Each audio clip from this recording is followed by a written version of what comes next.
नमस्कार दोस्तों, स्वागत है आपका हमारे YouTube चैनल बायो गुरु पर। आज हम क्लास 12 बायोलॉजी चैप्टर 7 जिसका नाम है वाष्पोत्सर्जन पढ़ने वाले। आज का हमारा टॉपिक है वाष्पोत्सर्जन।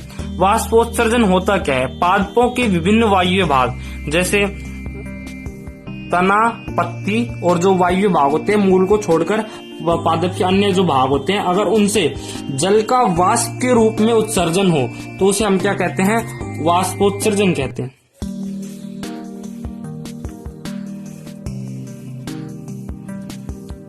तो वाष्पोत्सर्जन की परिभाषा क्या हो गई? पौधों के विभिन्न वायवीय अंगों से जल का वाष्प के रूप में निकलना वाष्पोत्सर्जन कहलाता है। अब ये जो वाष्पोत्सर्जन होता है ये 3 प्रकार का होता है। रंध्रीय वाष्पोत्सर्जन,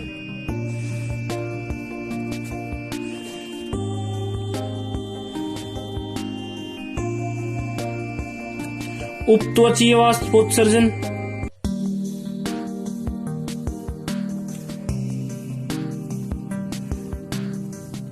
और वातरंध्रीय वाष्पोत्सर्जन।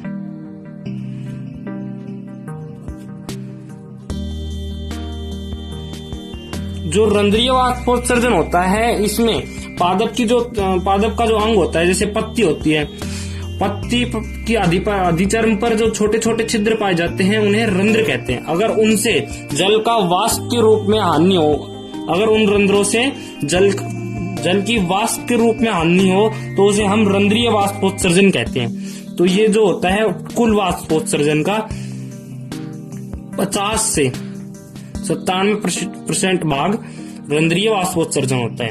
उपत्वचीय वाष्पोत्सर्जन क्या होता है? जो मरुद्भिद पादप होते हैं उनमें उपत्वचा पाई जाती है। किसकी? क्यूटिकल की। क्यूटिकल की उपत्वचा जल हानि को रोकने के लिए पाई जाती है। अब वो जो क्यूटिकल होती है उससे अगर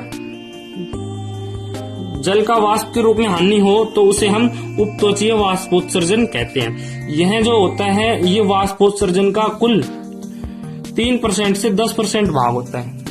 3 से 10% भाग उपत्वचीय वाष्पोत्सर्जन होता है। वातरंध्रीय वाष्पोत्सर्जन क्या होता है? जो कई पादप होते हैं उनके तने जो होते हैं कोमल होते हैं, तने कोमल होते हैं और उनके फल में छोटे छोटे छिद्र पाए जाते हैं। इन छिद्रों को वातरंध्र कहते हैं। अगर इनसे वातरंध्रों से वाष्पोत्सर्जन हो तो उसे हम वातरंध्रीय वाष्पोत्सर्जन कहते हैं।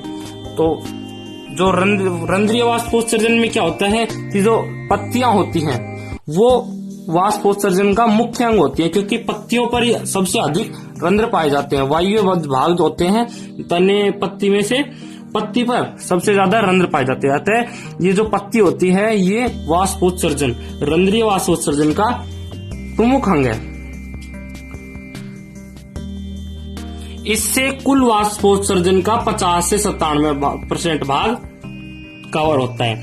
अब सेकंड था उपत्वचीय वाष्पोत्सर्जन। उपत्वचीय वाष्पोत्सर्जन में क्या था कि जो मरुद्भिद पादप होते हैं उन पर उनके चारों तरफ क्यूटिकल का एक मोमीय परत होती है, क्यूटिकल मोम की तरह उसका आवरण पाया जाता है। अगर वो क्यूटिकल क्यों पाई जाती है? क्योंकि वहां पर मरुस्थल में पानी की कमी होती है। इस कारण जो क्यूटिकल पाई जाती है वो क्यूटिकल जो होती है वो अपारगम्य होती है। हमने पिछले पाठ में पढ़ा था कि जो क्यूटिकल होती है वो अपारगम्य झिल्ली होती है, जिससे ना विलेय जा सकता है और ना विलायक।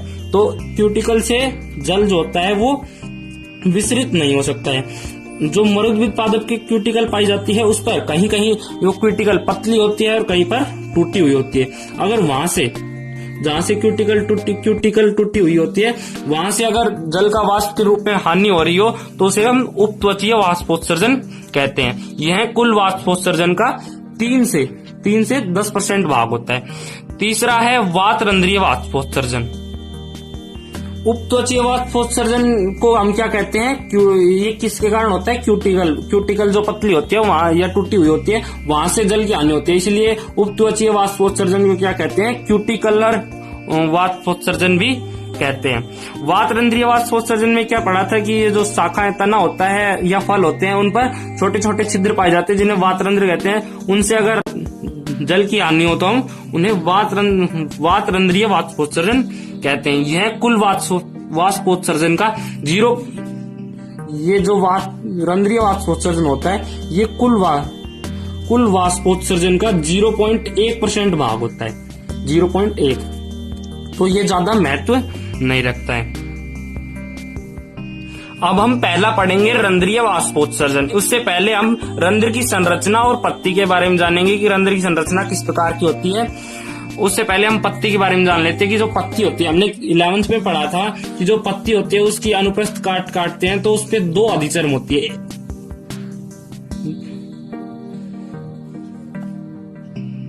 तो इस प्रकार आप देख सकते हैं कि ये जो पत्ती है ये हमने द्विबीजपत्री पादप की जो है वो पत्ती की अनुप्रस्थ काट ली है। इसमें आप देख सकते हैं कि जो दो बाहर की तरफ लेयर है, पत्ती की सबसे बाहरी परत क्या कहलाती है?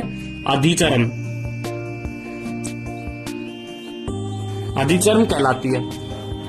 अब जो अधिचर्म है वो एक तो ऊपर वाली हो गई और एक नीचे वाली। जैसे ऊपर वाली कौन सी हो गई? जिस परत पर, जिस अधिचर्म पर सूर्य का प्रकाश पड़ता है, जिस अधिचर्म पर सूर्य का प्रकाश पड़ता है, जैसे ये सीधा प्रकाश पड़ रहा है, जैसे आप देख सकते हैं कि ये प्रकाश पड़ रहा है, सूर्य का प्रकाश इस वाली अधिचर्म पर सीधा पड़ रहा है, तो इस अधिचर्म को क्या कहेंगे हम? ऊपरी अधिचर्म। ऊपरी अधिचर्म। इसके ठीक विपरीत जो नीचे वाली अधिचर्म होती है, जैसे ये कोई पत्ती होती है उस पर सीधा, अगर उस पर सीधा वो जो सूर्य का प्रकाश पड़ रहा हो तो हम उसे ऊपरी अधिचर्म कहेंगे, जबकि उसके विपरीत, ठीक विपरीत नीचे जो अधिचर्म पाई जाती है उसे हम निचली अधिचर्म कहेंगे। निचली अधिचर्म। इन दोनों अधिचर्मों पर रंध्र पाए जाते हैं। जैसे ये रंध्र पाए जाते हैं, यहां से अगर जल की हानि हो तो इसे हम रंध्रीय वाष्पोत्सर्जन कहते हैं। तो ये तो दोनों हो गई अधिचर्म। इनके बीच में पाया जाता है, ये आप देख सकते हैं, पर्णमध्योतक। पर्णमध्योतक, इसे हम पर्णमध्योतक कहते हैं, जिसमें ये जो द्विबीजपत्री पादप की पत्ती होती है इसमें 2 प्रकार की कोशिकाएं होती है। जैसे ये आपको लंबी वाली कोशिकाएं दिख रही होंगी, इन्हें हम कहते हैं खंभोतक। और ये जो कोशिकाएं होती है जिनके बीच में गैप अधिक होता है, इनमें आप देख सकते हैं कि गैप है, इन्हें हम कहते हैं स्पंज उत्तक। स्पंज उत्तक। तो इस प्रकार जो होती है वो द्विबीजपत्री में इस प्रकार से संरचना होती है। लेकिन एक बीजपत्री में ये जो पर्णमध्योतक होता है वो 2 प्रकार की कोशिकाएं नहीं होती है। 2 प्रकार की कोशिकाएं किसमें होती हैं? द्विबीजपत्री पादपों में होती हैं।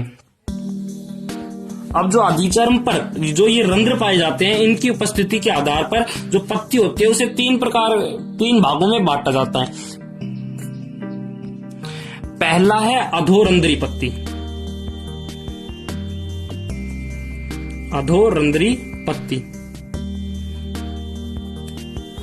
अधोरंध्री पत्ती किस प्रकार की पत्ती होती है? जैसे ये कोई पत्ती है जिसमें ऊपरी अधिचर्म है और ये निचली अधिचर्म है। अगर इसकी निचली अधिचर्म पर रंध्र पाई जाए, मतलब ऊपर वाली अधिचर्म पर क्यूटिकल पाई जाए, ऊपर वाली, जैसे ये ऊपर वाली अधिचर्म हो गई और इसके नीचे निचली अधिचर्म हो गई और बीच में पर्णमध्योतक हो गए। अब अगर निचली अधिचर्म पर रंध्र पाए जाए, निचली अधिचर्म पर रंध्र पाए जाएं और ऊपर वाली अधिचर्म जो सूर्य के प्रकाश, जहां पर सूर्य का प्रकाश पड़ता है, उस पर मोटा क्यूटिकल का आवरण पाया जाए। क्यूटिकल क्या होता है? अपारगम्य झिल्ली होती है जल के लिए। तो अगर इसके निचली अधिचर्म पर रंध्र पाए जाएं तो इस प्रकार की पत्ती को हम क्या कहते हैं? अधोरंध्री पत्ती कहते हैं। इसका उदाहरण है सेब और संतरा। उदाहरण सेब और संतरा। इसके उदाहरण सेब और संतरा है। इस कारण जो अधोरंध्री पत्ती होते हैं इसे हम सेब प्रकार की, सेब, क्योंकि इसका उदाहरण सेब है, सेब प्रकार की पत्ती भी कह सकते हैं। तो सेब प्रकार की पत्तियां क्या होती हैं? जिनमें निचली अधिचर्म पर रंध्र पाए जाए और ऊपर वाली अधिचर्म पर मोटा क्यूटिकल का आवरण पाया जाए। जो अधिचर्म की पत्तियां होती है, अधिचर्म जो अधोरंध्री पत्ती होती है, ये किसमें पाई जाती है? द्विबीज, अधिकांश द्विबीज पत्री पादपों की पत्तियों में। जैसे अभी हमने देखा था कि ये जो स्ट्रक्चर थी ये द्विबीजपत्री पादप की थी, द्विबीज पादप की पत्ती की थी।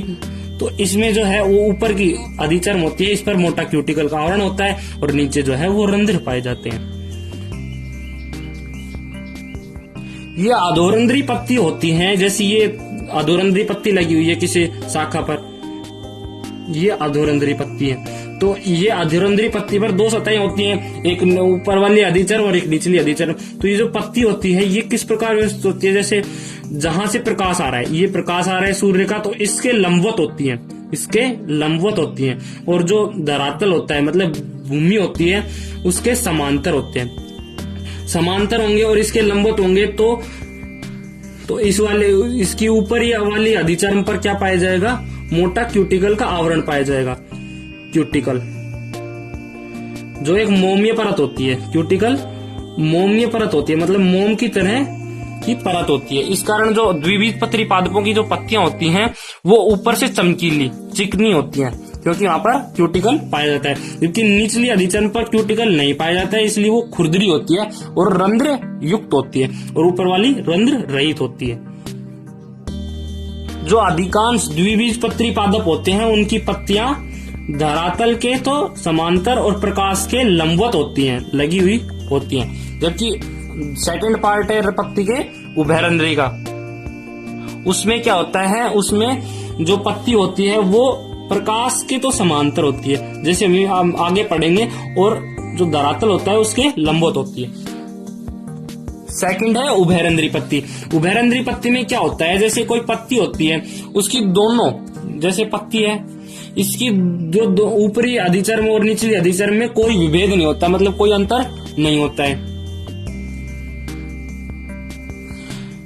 इनकी ऊपर वाली अधिचर्म पर भी समान जितने रंध्र पाए जाते हैं और उतनी ही समान संख्या में रंध्र निचली अधिचर्म पर पाए जाते हैं। तो ये जो पत्तियां होती हैं ये धरातल के तो लंबवत लगती हैं, धरातल के लंबवत और प्रकाश के समांतर लगती हैं। इस कारण इनकी दोनों सतहें होती हैं उन पर प्रकाश समान पड़ता है, तो उन पर दोनों पर समान पड़ेगा प्रकाश, तो दोनों अधिचर्मों पर रंध्र की संख्या भी समान होगी। इसके उदाहरण हैं अधिकांश एक बीजपत्री पादप। एक बीजपत्री पादप कौन कौन से होते हैं, मक्का, जेई, और उभयरंध्री पत्तियां किसमें पाई जाती हैं, घास कुलीय पादपों में, घास कुलीय पौधों में। जैसे हम देखते हैं कि घास किस प्रकार उगती है, भूमि के तो लंबवत होती है और प्रकाश के समांतर, इसलिए उनकी जो पत्तियां होती हैं वो उभयरंध्री पत्तियां होती हैं। और जो तीसरा है वो है अधिरंध्री पत्तियां। उससे पहले हम देख लेते हैं कि जो उभयरंध्री पत्ती होती है उसका दूसरा नाम क्या होता है। जैसे इसके उदाहरण है जेई, तो इस उभयरंध्री पत्ती को क्या कहते हैं, जेई प्रकार की पत्ती, जेई प्रकार की पत्तियां भी कहते हैं। ये बात आपको याद रखनी है कि जो अधोरंध्री पत्तियां होती हैं उसे तो सेब प्रकार की पत्तियां कहते हैं, जबकि जो उभयरंध्री प्रकार की पत्तियां होती हैं उन्हें जेई प्रकार की पत्तियां कहते हैं।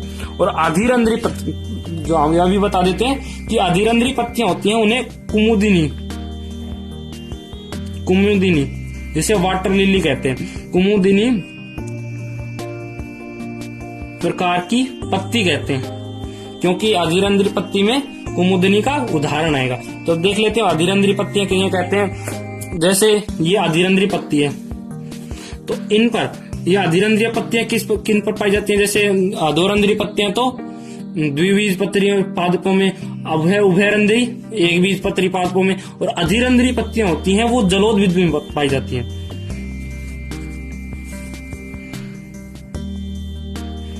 जलोद्भिद पादपों में, जलोद्भिद पादप कौन कौन से होते हैं, जैसे जो प्लावी पादप होते हैं जो जल में तैरते रहते हैं, जिनकी जल की सतह पर उनकी पत्तियां तैरती हैं। तो जैसे ये निचली अधिचर्म हो गई, तो निचली अधिचर्म तो जल की सतह पर,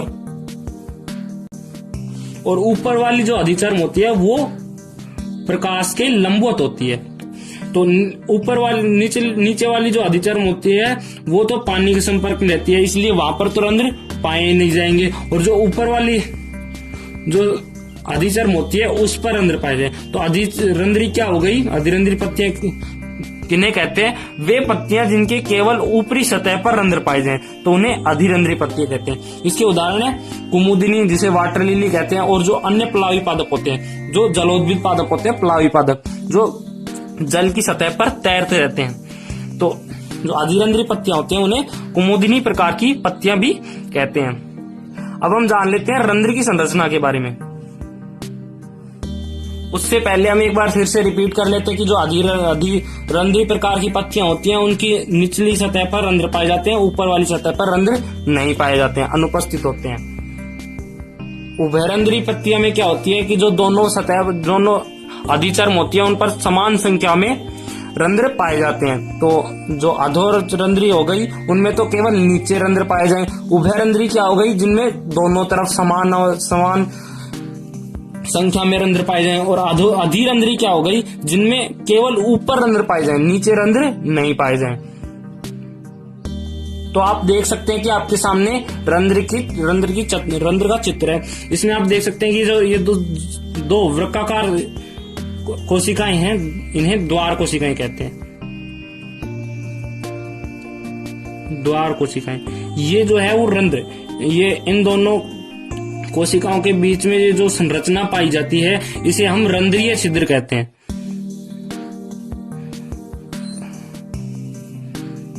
रंध्रीय छिद्र। अब जो रंध्रीय छिद्र होता है उसकी रक्षा कौन करता है? द्वार कोशिकाएं या रक्षक कोशिकाएं या गार्ड सेल्स। तो ये जो द्वार कोशिकाएं होती हैं ये रंध्र छिद्र को खोलने और बंद करने का कार्य भी करती हैं। इनके द्वार कोशिकाओं के चारों तरफ ये जो कोशिकाएं आपको दिख रही हैं इन्हें कहते हैं सहायक कोशिका। सहायक कोशिका।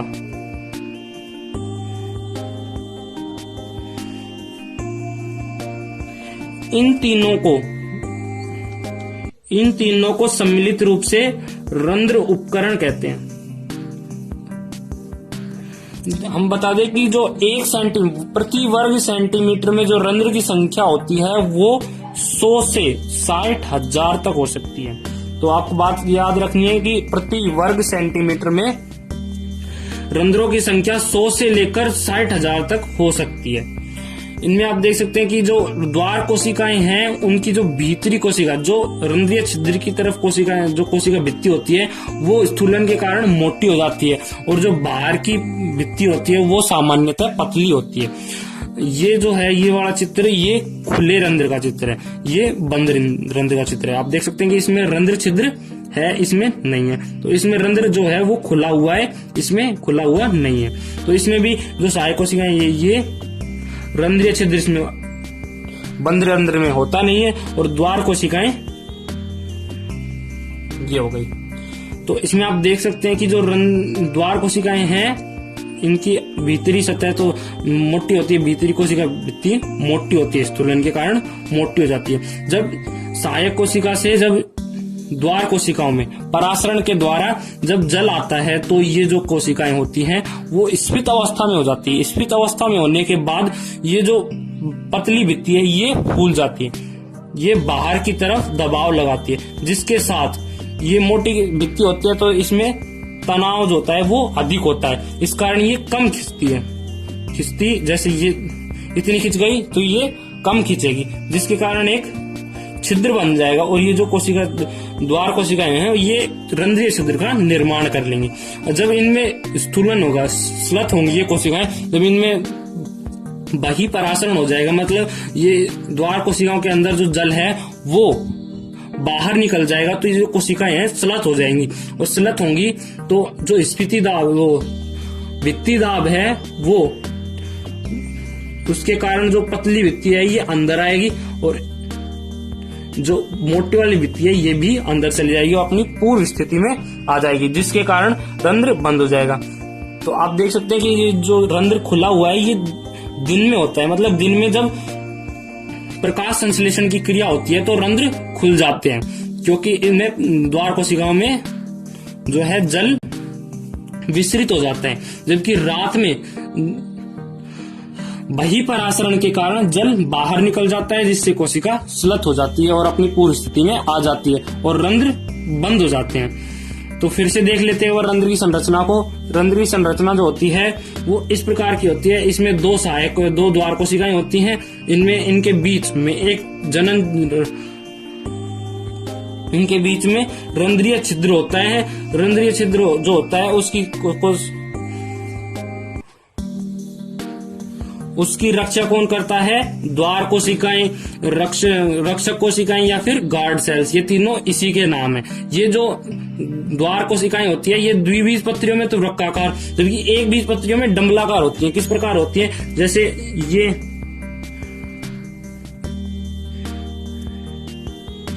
एक बीजपत्री में रंध्र की संरचना होती है। इसमें जो द्वार कोशिकाएं होती हैं वो डंबलाकार हो जाती हैं, डंबलाकार। ये सहायक कोशिकाएं। तो इसमें आप देख सकते हैं कि जो बीच में है इसे हम रंध्रीय छिद्र कहते हैं। ये द्विबीजपत्री पादपों में रंध्र की संरचना है। ये एक बीजपत्री पादपों में आपको याद रखना है कि जो द्वार कोशिकाएं होती हैं वो डंबलाकार होती हैं, जबकि द्विबीजपत्री पादपों में जो द्वार कोशिकाएं होती हैं वो वृत्ताकार होती हैं। इस कारण जब इसमें जो द्वार कोशिका होती है उसके अंदर वाली भित्ति स्थूलन के कारण मोटी हो जाती है और बाहर वाली पतली होती है। जब इसके अंदर जल विसरित होता है तो बाहर वाली जो भित्ति होती है वो बाहर की ओर, जो पतली भित्ति होती है वो बाहर की ओर खिंचाव करती है, जिसके कारण मोटी भित्ति भी कुछ संकुचन कुछ खिंचाव इसमें भी आता है। क्योंकि ये मोटी भित्ति है तो इसमें तनाव अधिक होगा, इसमें कम होगा। तनाव अधिक होगा तो ये कम खींचेगी बाहर की साइड। तो इस प्रकार एक रंध्रीय छिद्र का निर्माण हो जाता है जब कोशिका स्फीत अवस्था में, और जब वही परासरण के कारण जल बाहर निकल जाता है और जब कोशिका स्लथ हो जाती है तो इसमें रंध्र बंद हो जाता है। इस प्रकार जो है रंध्र खुलने और बंद होता है। आगे अगली वीडियो में हम पढ़ेंगे कि जो ये रंध्र होता है वो खुलता क्यों है और बंद क्यों होता है। इसके लिए कई सिद्धांत दिए गए थे, उन्हें हम अगली वीडियो में पढ़ेंगे। धन्यवाद।